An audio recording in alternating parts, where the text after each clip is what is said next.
Welcome to the Strategy Sync YouTube channel. Please subscribe and like to hear new book summaries. Today, we are undertaking a deep dive into one of the most, I'd say one of the most provocative and challenging books of the modern financial era. It's Bill Perkins' Die with Zero, Getting All You Can from Your Money in Your Life. It's a title that definitely gets your attention. It really does. And we have a pretty radical mission today, you and I, and that is to fundamentally question the societal default, the endless accumulation of wealth. And instead, we're going to focus with laser precision on maximizing positive life experiences by strategically timing when and how we use our two most precious and finite resources, our money and our time. It's a complete reversal of ingrained dogma, isn't it? The central provocative goal Perkins lays out is to restructure your entire life so that you aim to spend virtually all of your money before you die. Exactly. Leaving behind only, intentional gifts or charitable bequests, not just accidental leftovers? Exactly, not the money you forgot to spend. Absolutely. And to really get to the root of this, Perkins immediately reworks that classic Aesop fable that it shaped our entire understanding of financial prudence. The story of the ant and the grasshopper. Yeah, we all learned it. The industrious ant saves diligently all summer, survives the winter, while the carefree grasshopper starves because he only played his fiddle. It's the foundation of modern financial advice, really. Yeah. Sacrifice now for security later. Yeah. But Perkins introduces a very simple, yet I think a really profound critical question that just shatters the fable's easy morality. Which is? When does the ant ever get to play? Exactly. That's it. The whole narrative implies the ant's reward is just survival, the absence of future suffering. And that's often where the average financial plan just stops. Right. Yeah. And to be clear, the book isn't arguing for recklessness. Yeah. He's not saying you should skip saving entirely. No, not at all. It's really written for those who have already moved past that initial threshold of survival and accumulation and are now in the realm of genuine choice. The book is fundamentally about thriving. Once you've established that crucial savings threshold, and we'll get into what that means, enough money to survive comfortably through your maximum expected lifespan, the objective changes entirely. The focus shifts. It shifts completely. It's about making your life grow, measured in the richness and depth of your memories and experiences, not just watching the number in your bank account tick up. And that requires, highly deliberate choices. And what makes Perkins's approach so compelling is that he views life, very fittingly given his background, as an engineering optimization problem. His rule number one, the absolute foundation of this whole philosophy, is maximize your positive life experiences. And to bring home just how urgent this optimization is, he shares this, it's a crushing extreme case of Aaron and John, a successful lawyer couple who had to face an unimaginable crisis. This story is a real gut punch. It is, but it's the most powerful illustration of the time versus money trade-off you could possibly imagine. So in 2008, John, a successful, healthy-looking lawyer, he gets diagnosed with clear cell sarcoma at age 35. So young. Incredibly young. And the cancer was aggressive. The tumor was already the size of a baseball. They were told in no uncertain terms that the time John had left, especially the time when he was still physically able to enjoy life, was severely compressed and absolutely finite. And they made this radical choice. It's the choice that I think a lot of people fantasize about when they're tired of the grind. They just immediately stopped optimizing for wealth. Immediately. Erin quit her high-powered job right then and there. She realized that the potential burden of, a financial shortfall was just utterly meaningless compared to the inevitable burden of regret. Wow. They pivoted entirely. Their new goal was to optimize their remaining time for fulfillment, and they did it with this strange sense of freedom because they'd accepted the financial cost. So what did they do? They spent their days choosing simple, shared pleasures. Going to the park, watching movies, just picking up their kids from school together. They made their life about shared memories, not billable hours. Even his cancer treatment became part of it, right? Yeah. John's participation in a clinical trial in Boston became a sort of forced vacation opportunity. They took time to do historic tours while he could still walk. That decision just underscores the universality of the challenge. John died just 3 months after his diagnosis. Just 3 months. And while we all hope our timeline is much, much longer, every one of us faces the same basic equation. Our health generally declines as we age, and the opportunities for specific, highly physical experiences disappear even faster than our health does. That's the key. If you wait until you have enough money to live, you may discover you no longer have the time or, critically, the physical capacity to enjoy it. That tragic reality really sets the stage for the book's core philosophy, which requires us to redefine the very nature of money itself. Perkins draws heavily on these influential ideas from the book Your Money or Your Life. Right, which contended that money represents life energy, the literal hours of your irreplaceable life you spent working to earn it. I think that framing is absolutely transformative. When you view a dollar not as a dollar, but as, say, 5 minutes of your life that you gave up, the value equation changes completely. It does. It transforms your paycheck from, here's some paper, to, here is the energy I traded my irreplaceable time for. And it forces you to look beyond the gross dollar amount of your salary. We just assume a higher salary automatically means more value, but that's often really misleading. Perkins notes that a person making, say, $40,000 a year might actually be wealthier in terms of hourly life energy than someone making $70,000. How does that work? Well, because the higher salary job might require a brutal 2-hour round-trip commute. That's 10 hours of your life per week right there, plus the cost of professional clothes, mandatory networking events, and all those excessive unpaid extra hours that cut into your sleep and your family time. Right. Those are the hidden costs, the essential costs that just consume your life energy. You're trading huge amounts of non-compensated time and incidental money just to maintain the lifestyle that's required by the higher salary. Which is why the book demands deliberate choice rather than just default living. And this deliberate choice, it applies to both money and time. Perkins uses this simple but really effective analogy of the cookie. Yeah, he's very focused on maintaining a specific body weight for long-term health. So when he considers eating an indulgent treat, he doesn't just think about the taste. He converts the calories into time on the treadmill. He asks himself, is eating this cookie worth walking an extra hour? Exactly. And the answer isn't always no, but it's never thoughtless. It lifts the decision out of the realm of impulse or habit and elevates it to a conscious, quantified choice. It makes you confront the true cost of consumption in terms of your life energy. This lack of deliberate choice is so deeply rooted in American culture, which often equates morality with just nonstop productivity. We're culturally conditioned to maximize work. Oh, absolutely. Contrast that with Europe, where 6 weeks of paid vacation is often standard, or the example Perkins cites of St. Bart's, where shops shut down for a 2-hour lunch break every day so everyone can genuinely enjoy the middle of their day. They have consumption smoothing built right into their daily routine. They do. And it just underscores that if work wasn't necessary for money, most of us would immediately choose other, often more fulfilling ways to spend that time. We need money for survival, yes, but once survival is secured, continuing to choose work out of habit is where the optimization problem just breaks down.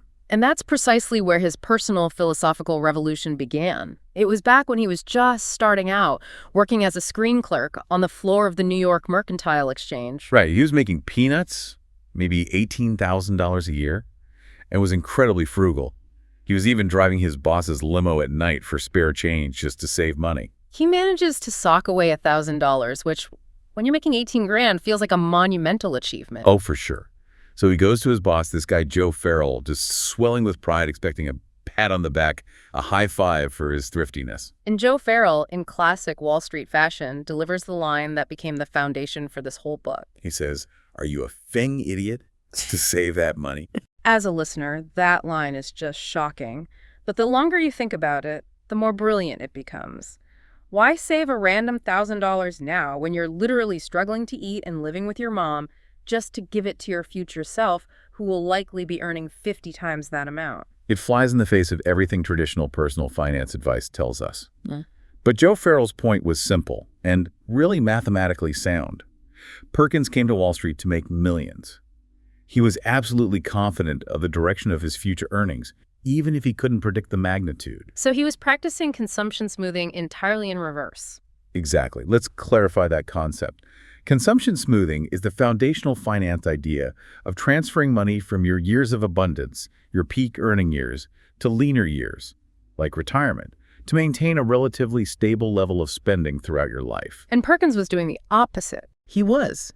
He was depriving his poor young self, the self who could have gotten massive utility and enjoyment out of a few $100s, just to give that money to his future, already abundant self, where the utility of that $1,000 would be negligible. The value of that dollar relative to his total wealth and happiness was far, far higher when he was 22 than it would be when he was 45. So he was optimizing for money accumulation, but utterly failing to optimize for utility. The money was wasted energy, not because it was spent foolishly, but because its spending was delayed past its point of peak usefulness. And this leads directly to the core tenet of the book. Your life is the sum of your experiences. The value we should be creating isn't in material possessions, which depreciate, but in experiences and memories, which, counterintuitively, often appreciate over time. I love the quote he pulls from Carson, the butler in Downton Abbey. The business of life is the acquisition of memories. In the end, that's all there is. It sounds sentimental, but it's brutally realistic. When everything else is stripped away, your memories are your only true, non-fungible asset. This point became incredibly real for Perkins near the end of his own father's life. His dad's health had diminished so completely that he couldn't travel or engage in new adventures. New experiences were just off the table. So instead of buying him another physical gift, He gave him an iPad loaded with memories, a digitized highlight reel of his father's college football days, including his time playing for the University of Iowa and the 1959 Rose Bowl. and his dad loved it. The immense joy his father derived from reliving those moments proved the thesis. Even when you're too frail to acquire new experiences, you can still derive powerful, positive utility from revisiting past ones. The insight here is crucial. You retire on your memories. You have to invest in them now because you cannot purchase a memory of doing something physical when you are 90 and in a wheelchair. And that sets the stage for the book's investment strategy, which is all about maximizing those memory assets. Rule number 2 focuses on timing, investing early because the value of an experience is non-transferable to a later age. Timing is everything. Your ability to enjoy certain experiences is finite. You might physically be able to walk up the Spanish Steps in Rome at 90, but your knees will complain and the overall physical joy will be massively diminished compared to doing it at 30. The ultimate illustration of this is the story of his friend, Jason Rufo, back when they were both struggling screen clerks making minimum wage. Jason, at just 22, decided to take 3 months off work to go backpacking through Europe. And here's the crucial detail. Jason didn't just save up. He had to borrow money, and he did it from the only person who would lend it to him, a loan shark. Wow. Perkins was horrified, warning him he'd get his legs broken or ruin his career by taking 3 months off that early. Okay, that's where the critical friction comes in. Isn't that an inherently foolish, not bold move? I mean, borrowing money at usurious rates runs completely contrary to any mainstream financial advice. Where's the line between die with zero planning and just outright irresponsibility? That's an excellent question, and it speaks to the core idea of asymmetric risk, which we'll talk more about later. In Jason's mind, the downside of potential debt was low because he had nothing to lose. He could always work to pay it back. But the upside, the potential for life-defining experiences, was massive and, critically, time-sensitive. He recognized that that specific, raw, unscripted European backpacking trip was non-transferable. And when he came back, he was transformed. Completely. He had slept in questionable youth hostels, carried a 60-pound pack, seen Dachau, learned about the newly formed Czech Republic, and met people from every corner of the globe. Perkins, who had stayed home and saved, was financially identical, but Jason was infinitely richer in terms of life capital. And Jason's reflection years later was key. Absolutely. When Perkins finally did the European trip at age 30, it was too late for that specific intense experience. At 30, they stayed in nice hotels and ate high-end meals. Jason concluded about his earlier, riskier trip. Whatever I paid, I feel it was a bargain because of the life experiences I gained. I would never have them erased for any amount of money. The value was priceless, and it was tied directly to his age and physical capacity. This brings us to the formal definition of the memory dividend. Why do experiences increase in value over time? Because humans are constantly re-experiencing them through memory. Think of it this way. When you have an experience, say, climbing a specific mountain, you get the immediate, in-the-moment enjoyment. That's the face value. But then, for the rest of your life, that memory exists. It gets triggered. It gets triggered by a photograph, the smell of pine, a song on the radio. Each time you re-experience it emotionally, you receive a residual emotional benefit, a dividend. So it's an investment in your future self's happiness. That's why people prioritize saving photos and keepsakes in a fire. Memories are irreplaceable assets. Technology has monetized this, of course. Of course. Facebook and Google Photos actively spark those on this day messages because they know that tapping into your memory dividend keeps you engaged and loyal. And what's truly fascinating is how this memory dividend compounds. Yes, it's not a linear return. The compounding happens when you share the memory, when you communicate the story, laugh about the mishap, or use the experience to bond with someone else. That act of sharing is an experience in itself. So the memory becomes a source of new experiences. It creates a chain reaction where 1 + 1 can be more than 2. The book describes positive experiences as being radioactive and contagious in a good way. The initial expense is the seed, but the compounding tale of memories lasts for decades, often exceeding the initial enjoyment. The fulfillment curve chart in the book illustrates this beautifully. You see the immediate spike from the experience, but then, year after year, the compounding memory dividend points stack on top, creating this long, powerful tail of sustained fulfillment. And the earlier you start investing in these memories, the longer that tail has to grow, potentially generating far more utility than the original cost. So the investment advice applied to life is simply start early. But this always runs into that resistance. I'm broke when I'm young. We feel like we have to wait until we can afford a 5-star experience. That's the key misconception Perkins addresses. When you are young, healthy, and unjaded, you have maximum flexibility and physical capacity. Massive enjoyment can be derived from experiences that are free or nearly free. Jason's trip didn't need 5-star hotels. It needed a youth hostel and a cheap baguette and wine in a park. Right. Think about the low-cost, high-impact experiences. Exploring your own city with friends, free outdoor concerts, local festivals, or even just mastering a skill that requires only time. The essential resource required for these experiences is time, which younger people tend to have in abundance, and health, which is peaking. This circles back to the necessity of deliberate choice, which is highlighted by the classic latte factor. Ah, yes, the daily coffee. The cost seems trivial, maybe $5, but compounded over a year, it adds up to thousands. And the book isn't prescribing moral judgment. It's not saying the coffee is bad, but it demands awareness. Are you choosing the daily coffee, which costs you $2,500 a year, or are you just doing it on autopilot? Because that $2,500 is the equivalent of a round-trip ticket to anywhere in the U.S. every few months. You have to actively confront that trade-off. Deliberate choice is the opposite of living on autopilot. The case for maximizing early experiences leads inevitably to the case against endless wealth accumulation, which is the default setting for most of modern society. Perkins, who calls himself an honorary billionaire, Meaning he spends like one, even if his net worth is lower. right, he uses the absurdity of the ultra-wealthy to illustrate the problem. He notes that most billionaires will simply never spend their fortunes. Even extremely generous philanthropists like Bill Gates have wealth that grows faster than they can thoughtfully deploy it through charity or personal consumption.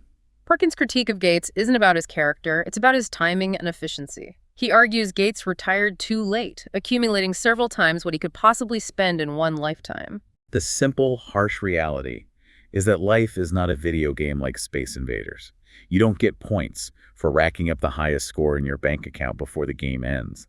Yet, many high net worth individuals operate exactly that way. And the tragedy is seen most clearly in those who work past their financial peak because they've internalized the habit of accumulation. Perkins recounts the cautionary tale of his friend John Arnold, the king of natural gas. Arnold was undeniably brilliant and successful, but he suffered from continually shifting the financial goalpost. He started with a goal of $15 million, then $150 million, and finally retired at age 38 with over $4 billion. Retiring at 38 with billions is, by any standard, phenomenal. But Perkins argues it was still too late for Arnold, for two specific, heartbreaking reasons. First, he permanently forfeited those precious, non-transferable early years. He'll never be 30 again, and crucially, his children will never be babies again. Those windows of time with peak health and peak family time are permanently closed. And second, he created the Brewster's Millions problem. Right, for anyone unfamiliar, that's the premise, where a character inherits a fortune, but must spend it all under restrictive rules. For Arnold, the problem is simple. Spending $4 billion without completely corrupting or spoiling his children is almost impossible. The sheer magnitude of his wealth became a complicated burden, not a source of pure freedom. I have to push back a little here. Does the book truly suggest that having $4 billion is a tragedy? Or is that an excuse? Couldn't Arnold have just set aside the money into a foundation and spent his time doing exactly what he wanted? The issue seems less about the money itself and more about the psychological addiction to the earning process. That's precisely Perkins' point. Arnold worked past the point of optimal utility because he had formed an addictive habit. The thrill of making the next million started to exceed the thrill of actually living and experiencing his life outside of work. The accumulation became the goal, not the means. And for the average person, this habit manifests by working 5 extra years just to hit some arbitrary number. Exactly. And the core thesis for everyone, regardless of net worth, is that if you die with money left over, whether it's a massive trust fund or just $50,000 in a savings account, that is life energy wasted and experiences missed. It is a non-optimal use of your single, finite life. This philosophy, radical as it sounds, is firmly rooted in established economic thought.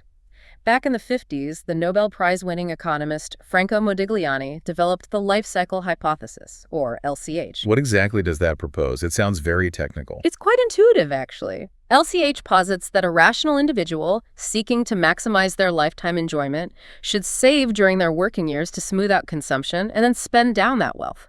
Crucially, the model suggests that an individual's accumulated wealth should decline to zero by the date of death. So it's the formal economic model for die with zero. That's it. So economists have known for 70 years that the rational choice is to spend down your entire portfolio. But what are real people actually doing? There is a massive disconnect between theory and practice, and the data is shocking. Federal Reserve data on U.S. households shows that median net worth continues to climb for decades, peaking very late, specifically between ages 65 and 74, at around $264,000. Which indicates that the average American is succeeding wildly at saving money they will likely never spend. Their money is set to outlive them. The inertia is astounding. We are talking about tens of millions of people who have solved the savings problem, but have utterly failed the spending problem. The evidence of decumulation inertia gets even more detailed in a 2018 study from the Employee Benefit Research Institute. Right. They focused on the first 20 years of retirement and confirmed that retirees are incredibly slow to draw down their assets. For many, median spending simply tracks their retirement income sources, meaning they are leaving their principal completely untouched. Give us the specific data points that highlight this failure state. We need to grasp the magnitude of the oversaving. Okay, look at retirees who started retirement with over $500,000 in liquid assets. After 2 decades of retirement, they did spend down a median of only 11.8% of that principal. So over 88% was still just sitting there. Still sitting there, waiting to be inherited, wasted on the owner's unused life energy. Even more tellingly, 1/3 of all retirees actually increased their net worth during retirement. They weren't spending at all. They were still accumulating. Wow, that's not retirement. That's just a job change. And what about those who should feel the most financially secure, like pensioners? The inertia is most severe where the security is highest. Pensioners, people with guaranteed, inflation-adjusted income for life spent down the lowest percentage of assets, a median of only 4% over 18 years. Their financial safety net should have encouraged spending, but instead it seems the fear of running out of money, or just the ingrained habit of saving, paralyzes them into inaction. This pattern is so reliable that retirement planners have specific jargon for the stages of consumption. Let's walk through those. Absolutely. They acknowledge that spending is not linear. You have the go-go years in early retirement, say 62 to 75, where you are healthy and active, and spending is high on travel, hobbies, and activities. Then you hit the slow-go years. 75 to 85. Roughly. Where activity starts to decline and spending reduces, though travel may still be an option. Finally, the no-go years, 85 and up, where minimal activity occurs, even if rising healthcare costs might eat into some capital. The critical mistake people make is budgeting for go-go spending to last until age 100, which is often not realistic given the decline in physical ability. Precisely. Perkins' anecdote about his grandmother is the perfect illustration of the no-go reality. When she was in her late 70s, still financially secure, Perkins wrote her a generous $10,000 check, hoping she would splurge on a trip or something truly luxurious for herself. What did she end up spending the money on? Almost nothing. The only thing she bought was a $50 sweater for him at Christmas. She simply didn't have the go left. The tragedy is profound. She had the money and the time, but the physical ability and, maybe more importantly, the psychological desire to splurge were gone. At that age, money often loses its ability to generate enjoyment, proving that average annual spending for people over 75 falls drastically, regardless of how much money they have. The primary intellectual resistance to the die with zero philosophy is, of course, the paralyzing fear of longevity risk, the fear of running out of money before you die. This is rule number 4. Use all available tools to help you die with zero without running out of cash. It's a very real fear. Nobody wants to spend their final years in poverty, but that blind, paralyzing fear often makes people save like they're going to live to 150. Perkins urges a rational, data-driven approach to uncertainty. Which means using a life expectancy calculator. This isn't morbid, it's just an act of financial planning. Exactly. Actuaries provide these estimates based on probabilities. You don't need a guarantee that you'll die at 87, but knowing that you have a 50% chance of living past 92 and maybe a 10% chance of reaching 100 is far better than acting out of blind terror. That data allows you to calculate the necessary savings threshold rationally. And for those who are highly risk-averse, those who simply cannot sleep knowing their spending rate might lead to a deficit, the book introduces a rational financial tool to hedge against this exact longevity risk: annuities. An annuity is essentially a contract with an insurance company that, in exchange for a lump sum now, guarantees you an income stream for the rest of your life. It completely removes the fear of outliving your money. It's pure longevity insurance. But if they are such a rational tool, why doesn't everyone buy them? Economists even call the low adoption rate the annuity puzzle. Well, behavioral economics suggests people are highly loss-averse. Once that lump sum has gone into the insurance company's hands, people psychologically struggle with the lack of control, even though the income stream is guaranteed. However, for a die with zero strategy, they are perfect. They let you spend down your remaining assets aggressively. Right, while knowing your essential survival needs are permanently covered by the annuity payments, no matter how long you live. Ultimately, risk tolerance is personal. You can choose to self-insure, saving enough to last until the maximum recorded age of 123, or if you have a higher risk tolerance, only save for a few extra years beyond your life expectancy. The goal is just to ensure you don't needlessly forfeit experiences due to excessive caution. And that leads us directly to the inevitable objection that comes up whenever this idea is mentioned. Rule number 5, what about the kids? People often treat this philosophy as the ultimate act of selfishness, neglecting their heirs. And the author's counterpoint is sharp and, I think, very ethical. If you intend to leave money to your children, that money is not your money. If your plan is for them to have it eventually, why wait until you're dead? Why delay the positive utility it could bring them now? The fundamental flaw with the default inheritance model is what Perkins calls the 3 Rs. Leaving random amounts of money at a random time to random people. This passive default transfer of wealth is the opposite of intentional, caring financial planning. Can you elaborate on why that randomness is so problematic? Because the money often arrives too late to do the most good. It's usually a bonus during their peak earning years, not a lifeline during their peak need years. The example of Virginia Collin is heartbreakingly clear. She received a $130,000 inheritance at age 58. By then, she was established and comfortable. The money was nice, but not life-changing. Exactly. But she pointed out that that money would have been an absolute lifeline when she was 30, struggling desperately to feed her young children. Her parents' well-meaning fear, the fear of future medical costs, caused them to delay, ultimately diminishing the impact of their gift by decades. The data supports that delay is the norm. Between 80 and 90% of wealth transfers occur as inheritances after death, which usually commingles intentional gifts money you meant to give with unintentional precautionary savings, the financial leftovers due to fear of spending. Perkins argues that if you are intentional about gifting $50,000 to your daughter, give it to her now. If you wait, you are robbing her of the peak usefulness of that money, and you are robbing yourself of the joy of seeing the impact of your generosity. And timing is critical, not just emotionally, but scientifically. Okay. Based on what we know about human financial needs and physical health, the peak utility of money for an adult, the time when money can buy optimal usefulness or enjoyment, is generally calculated to be between the ages of 26 and 35. That makes perfect sense. That's when people need help with down payments, starting businesses, funding education, or covering the immense cost of young children. So if you wait until your expected death date of 86 and your child is 58 when they inherit, they're well past that optimal peak for wealth impact. So if your goal is to maximize the positive impact of your gift, you have to give it as close to their peak utility age as possible. Perkins adheres to this strictly. He has funded 529 plans for education and set up trusts for his younger children, but his 29-year-old stepson has already received the vast majority of his inheritance. Money used directly to buy a house. Exactly. His actual will is simply a safeguard for an unexpected premature death. This calculated early giving frees Perkins to spend his own money aggressively without guilt or worry. But money isn't the only legacy. The book reminds us that the real legacy is shared experiences and memories. We have to confront the heartbreaking truth of that song Cats in the Cradle about the parent who missed their child's youth because there were always planes to catch and bills to pay. And scientific research absolutely backs this up.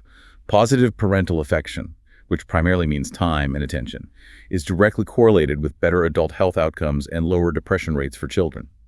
The trade-off is often invisible until it's too late. We have to quantify that trade-off. At what point does earning an extra $100 to buy a child an expensive experience lose more value than spending that free time simply being present with them? The value of time is like water. When you have an abundance of it in your youth, it feels worthless. But when it becomes scarce, when your child is 17 and about to leave for college, it becomes priceless. The choice to spend more time, even if it means less money, should be made deliberately. This principle of intentionality also applies to charity, which brings us to the case of Sylvia Bloom, the legal secretary who died at 96, having quietly amassed $8.2 million, which she donated after her death. She is often lauded as the ultimate example of selflessness. Perkins challenges this deeply. He argues that you cannot be truly generous when you are dead. Generosity requires choice and consequence, which can only happen when you are alive. A post-mortem transfer is a legally enforced distribution, not a generous act motivated by empathy. And again, the issue is utility and inefficiency. Needy people and causes didn't benefit from that $8.2 million during the decades she was saving it, mostly out of precautionary fear.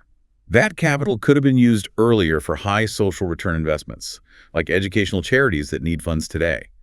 Perkins promotes the model of giving while living, exemplified by Chuck Feeney, the founder of Duty-Free Shoppers. He gave away virtually all of his $8 billion fortune during his lifetime and now lives very frugally in a rented apartment. He got to see the impact of his philanthropy. And this principle applies at any scale, whether it's giving away billions or sponsoring a child for less than $500 a year. If you plan to give now for maximum impact. The philosophy culminates in rule number 6. Don't live your life on autopilot. Achieving that optimally fulfilled life requires constantly managing the delicate balance of the 3 key factors necessary for enjoyment: health, money, and free time. They almost never align perfectly, which is the root of the problem. We can visualize this with a shifting balance triangle across different age brackets. Let's break down those brackets and the corresponding trade-offs. In your 20s and 30s, you have high health and a lot of free time, but typically low money. This is your big risk-reward window where you trade time and health for potential future money. You can hike Machu Picchu or sleep on a couch without much physical complaint. Then you hit the 31 to 60 bracket, which Perkins calls the real golden years. You have moderate health that's starting to decline, but high money, and crucially, a severe time crunch, often due to career peaks and raising families. In this middle stage, the trade-offs are painful. People often use their high money to try and buy more high-end experiences for their kids, but they sacrifice the time needed to actually be there for the simple, daily experiences. This is where money should be used to buy back time. Finally, in the 61-plus years, you have low health but high money and often high free time. The money and time are often useless, however, because the low health prevents participation in anything demanding. The goal at any stage is to identify your abundant resource and treat it for the scarce one. For the middle-aged professional, using abundant money to buy time is the clear strategy. But before that, you have to prioritize health, because health is the most valuable multiplier. The book emphasizes that health is exponentially more valuable than money. No amount of money can compensate for poor health. Perkins offers a very clear, chilling analogy about the compounding cost of neglecting health. He notes that just 10 pounds of excess weight translates to 40 pounds of excess force on your knees. This creates a negative compounding effect, leading to cartilage decay, chronic pain, and mobility issues. That joint pain then diminishes every single future experience you try to buy with your accumulated wealth. So improved health isn't just a personal benefit, it's a necessary investment in making every subsequent experience more enjoyable. It's the ultimate financial safety net. Exactly. Dr. Stephen Stern, who's featured in the book, realized in his late 50s that his health was preventing him from doing things he loved. By aggressively prioritizing exercise and health, he regained peak health for his age in his 60s, allowing him to successfully summit mountains with his daughter. This shows the value of preventative spending, gym memberships, trainers, and prioritizing healthy eating. Once health is prioritized, the key strategy for the time crunch middle years is buying back time. We need to look at our financial exchange rate. If you earn $40 per hour at work, then 2 hours spent doing laundry or house cleaning is technically costing you $80 worth of potential earnings, or, more accurately, $80 worth of free time. So paying a service $50 to clean your house is a net gain in free time that you can use for positive experiences. This reduces negative experiences, chores, and significantly increases overall life satisfaction. This is a critical point for listeners who realize they over-sacrificed in their 20s. If you regret trading too much time for money early on, you must now spend aggressively to rebalance, using your abundant money to purchase the time needed to maximize enjoyment while your current level of health still holds. The declining utility of money with age also brings us to the concept of your personal interest rate. This isn't your investment return. This is the amount someone must pay you to delay a valuable experience by 1 year. That's a fascinating psychological calculation. How does that rate change across the life cycle? When you are 20, your personal interest rate is low. You can probably wait a year for that European trip for just 10% compensation. You have so much time ahead of you, a 1-year delay isn't catastrophic. But at age 80, At age 80, if someone asks you to delay your bucket list trip for 1 year, the personal cost of that lost health and lost time is immense. The compensation needed would be over 100%. the cost of losing that experience due to limited remaining health is what drives the rate up. And if you are terminally ill, the rate is off the charts. No amount of money is worth delaying a valuable time-sensitive experience. This framework forces you to quantify the true value of your remaining time relative to your money. To make this abstract planning concrete, Perkins introduces rule number 7, time buckets. This concept recognizes the phenomenon of mini-deaths we all experience. A mini-death is when a phase of life ends and that specific opportunity vanishes, often silently. The teenager in you dies, the parent of an infant dies, or, as Perkins experienced, the age when his daughter was small enough and interested enough in the Heffalump movie suddenly passed. These endpoints are often unknown. So opportunities disappear without warning. How does time bucketing counteract this? It's a proactive visual exercise. You draw a timeline, often in 5 or 10-year intervals, and you intentionally drop desired major life experiences. Hike Machu Picchu, ski the Alps, attend Sundance, take a sabbatical into the age bucket when they're most feasible. This is the opposite of a reactive, later life bucket list that we hastily try to complete at 65. Crucially, the exercise forces the realization that, due to physical demands and life stages, the vast majority of desirable experiences naturally skew left towards your younger years. This visual representation makes time feel incredibly scarce, motivating action now. Just like that college student experiment where students were happier and more engaged when they were forced to imagine they only had 30 days left in their current location, scarcity motivates fulfillment. Rule number 8. Knowing your peak is where the financial strategy of the book really comes to a head. Perkins recounts the rationale behind celebrating his 45th birthday with an elaborate party on St. Bart's, not waiting until the traditionally significant 50th birthday. And the reason was intensely personal and practical. He wanted to ensure his elderly mother could attend and fully enjoy this significant, unique memory. By the time he hit 50, his father had passed, and his mother's health had declined significantly, confirming his decision to splurge on the memory 5 years earlier, while the utility for his family was maximized. This intentional spending relates directly to calculating the net worth peak.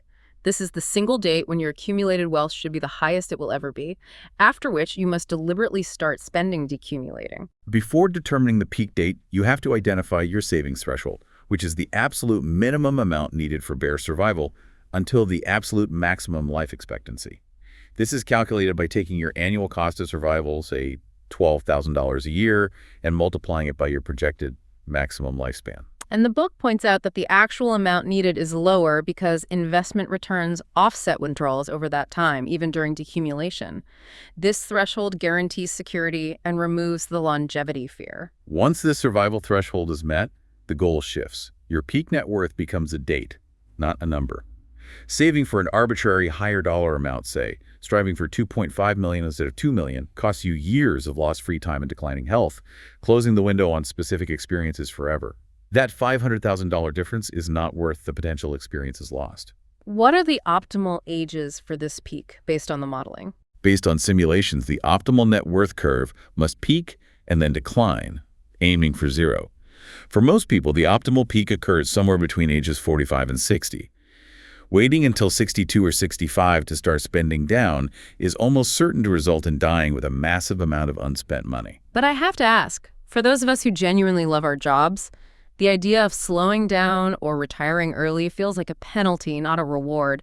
What is the prescription for the I love my job person? If you're one of the lucky few, keep working, but you must immediately and significantly ramp up your non-essential spending to prevent waste. You have to force the money out the door. The goal is to avoid accumulating more wealth that you cannot use. So we're talking about forcing yourself to spend, say, $300,000 on non-work related fun activities now. Absolutely. Become a patron of a major arts organization, fly out to destination concerts in Singapore, fund a major personal research project, or start taking extended multi-month vacations now while you are healthy.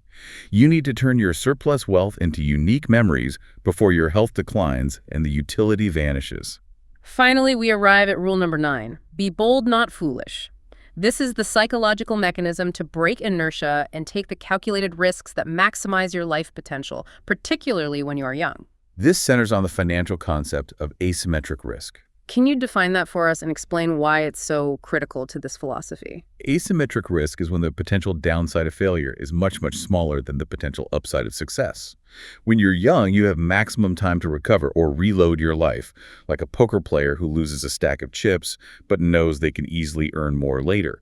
Your downside is extremely limited. Mark Cuban is the perfect example here. Moving to Dallas at 23 with nothing, sleeping on a beer-stained carpet while starting his first business felt low risk because he literally had nothing to lose.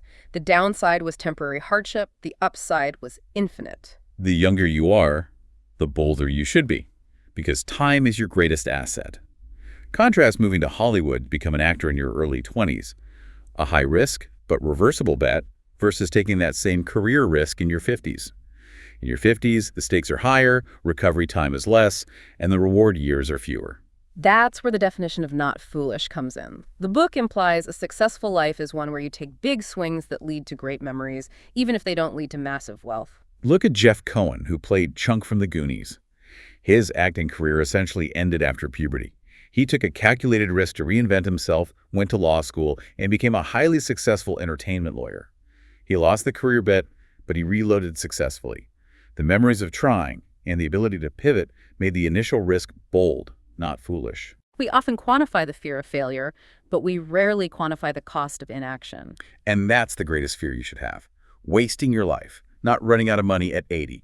Inaction, staying the course out of fear, feels safe, but it costs you experience points. Avoiding those risks might mean you gain 7,000 experience points instead of the possible 10,000, resulting in a 30% less fulfilling life. By using quantification to overcome fear, like calculating the cost of first-class tickets home to maintain family relationships versus the massive salary gain from moving for a risky new job, you realize the downside is usually very limited due to safety nets like family and basic job availability. The choice is always there, and the philosophy urges you to make it deliberately, maximizing every precious hour of life energy. This deep dive into Die with Zero gives us a fundamentally new operating system for life. It's a powerful challenge to move from prioritizing default wealth accumulation to deliberately maximizing lifetime experiences. The key takeaways are structured and clear. First, prioritize health and time now, as the utility of money sharply declines with age. Second, invest in experiences early, even small, inexpensive ones, to capture the nonlinear returns of the memory dividend. Third, be intentional about giving. Give intentional gifts to your children and charity while you are alive, when the money can have the maximum positive impact on both them and you. Fourth, determine your net worth peak, which for most people will occur between ages 45 and 60, and aggressively start spending down your wealth once you meet your guaranteed survival threshold. And finally, be bold when you are young, when you have maximum time to recover from failure, and always use your money to buy back time and maintain your health at any age. It's a comprehensive framework that forces critical analysis of every financial decision. And as we conclude our dive, and considering Perkins' insight that futile late-life medical spending to prolong life by a few weeks only happens because money loses all value after death, a scenario that planning can avoid, I want to leave you in the final thought. Consider this. If you knew definitively that you would die exactly 1 year from today, how dramatically would your spending, your work-life balance, and your relationships change, and why aren't you making some version of those changes right now? Thank you for engaging in this deep dive. We hope this exploration empowers you to live a life optimized for fulfillment.